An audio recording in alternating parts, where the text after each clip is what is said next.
السلام عليكم متابعينا الأعزاء. شائعات عن موت الملك سلمان وتحركات غير طبيعية للحرس الملكي السعودي، لكن قبل البداية لا تنسوا الضغط على زر اللايك والاشتراك في القناة وتفعيل جرس التنبيهات لكي يصلكم كل جديد. شائعات عن موت الملك سلمان وتحركات غير طبيعية للحرس الملكي السعودي واجتماعات لكبار أمراء آل سعود. فما الذي يحدث في المملكة العربية السعودية؟ تواجه هذه أيام المملكة العربية السعودية واحدة من أكثر اللحظات الحساسة في تاريخها. الملك سلمان بن عبد العزيز الذي قاد البلاد لعقد من الزمن كان يخضع للعلاج في مستشفى الملك فيصل التخصصي. التقارير الرسمية أفادت بأن الملك كان في حالة حرجة ولكن وضعه مستقر، غير أن الساعات القليلة التي تلت هذا الإعلان شهدت تطورات سريعة وغير متوقعة داخل أروقة السلطة السعودية.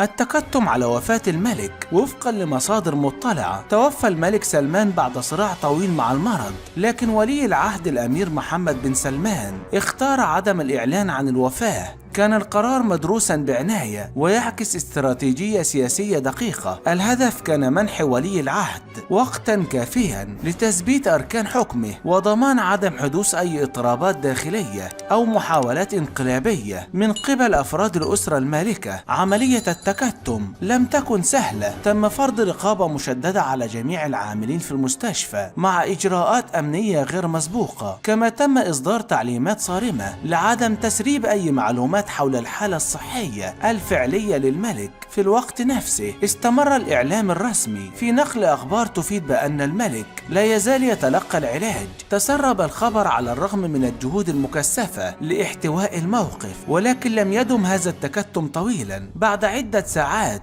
من وفاة الملك سلمان بدأت إشاعات تنتشر في وسائل الإعلام غير الرسمية ومواقع التواصل الاجتماعي تفيد إلى أن هناك شيئا غير طبيعي يحدث في المستشفى. شخصيات مقربة من العائلة المالكة سربت معلومات إلى وسائل الإعلام الأجنبية، مما أثار موجة من التساؤلات حول صحة الملك والوضع الداخلي في المملكة. تسريب الخبر أحدث ارتباكا داخل الأسرة المالكة، فبينما كان محمد بن سلمان يستعد للإعلان الرسمي في الوقت المناسب، بدأت تحركات غير معلنة بين كبار الأمراء الذين رأوا في وفاة الملك سلمان فرصة لإعادة ترتيب السلطة. تحركات داخل الأسرة المالكة. مع انتشار الخبر بشكل غير رسمي، بدأت بعض الشخصيات البارزة في الأسرة المالكة بالتحرك. الأمير أحمد بن عبد العزيز شقيق الملك سلمان أحد أبرز الأسماء في الساحة، بدأ بالتواصل مع عدد من الأمراء والنخب المؤثرة في المملكة. كان الهدف من هذه التحركات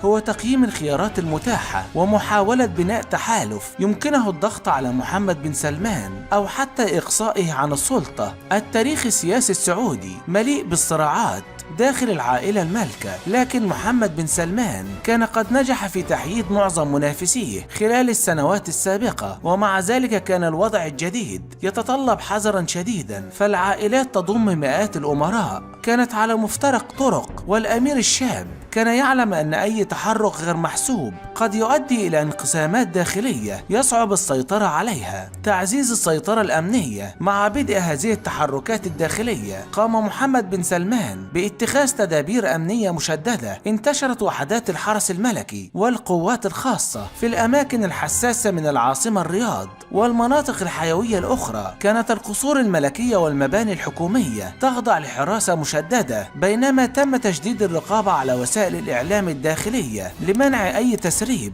قد يعرقل خطط ولي العهد. هذه التحركات لم تكن مجرد إجراءات احترازية، بل كانت جزءا من استراتيجية أوسع لضمان السيطرة على الوضع الداخلي وتأمين الانتقال السلس للسلطة. محمد بن سلمان كان يدرك تماما أن استباق أي تحرك معارض داخل الأسرة المالكة هو أمر حاسم، وذلك للحفاظ على استقرار البلاد وتجنب أي صراع داخلي. الصراع على الخلافة. الأنظمة الملكية بطبيعتها تقوم على استمرارية الحكم داخل الأسرة الواحدة، لكن في حالة السعودية فإن التنافس داخل الأسرة المالكة كان دائما عاملا محوريا في تحديد مسار الخلافة. بعد وفاة الملك عبد الله بن عبد العزيز في 2015 تولى الملك سلمان الحكم، لكنه سرعان ما نقل السلطة الفعلية إلى ابنه محمد بن سلمان الذي بدأ منذ ذلك الحين في لإعادة تشكيل النظام السعودي اقتصاديا وسياسيا. ورغم أن محمد بن سلمان كان الوريث الظاهر بلا منازع،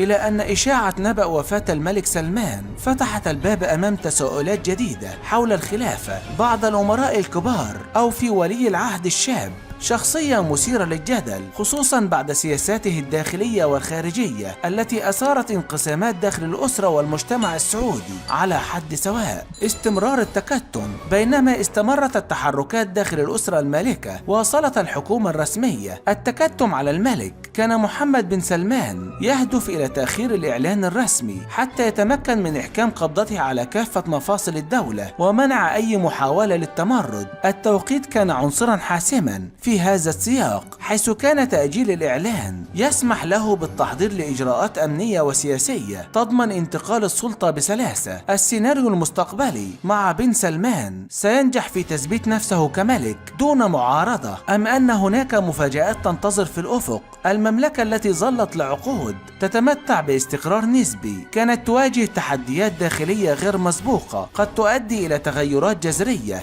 في نظام الحكم. ومع كل ساعة تمر كان الوضع يصبح أكثر تعقيدا. القوى الإقليمية والدولية تراقب بحذر بانتظار اللحظة التي سيعلن فيها عن وفاة الملك سلمان وما قد يليها من تطورات على الساحة السياسية السعودية. انتهى الفيديو، لكن قبل المغادرة لا تنسوا الضغط على زر اللايك والاشتراك في القناة وتفعيل جرس التنبيهات لكي يصلكم كل جديد.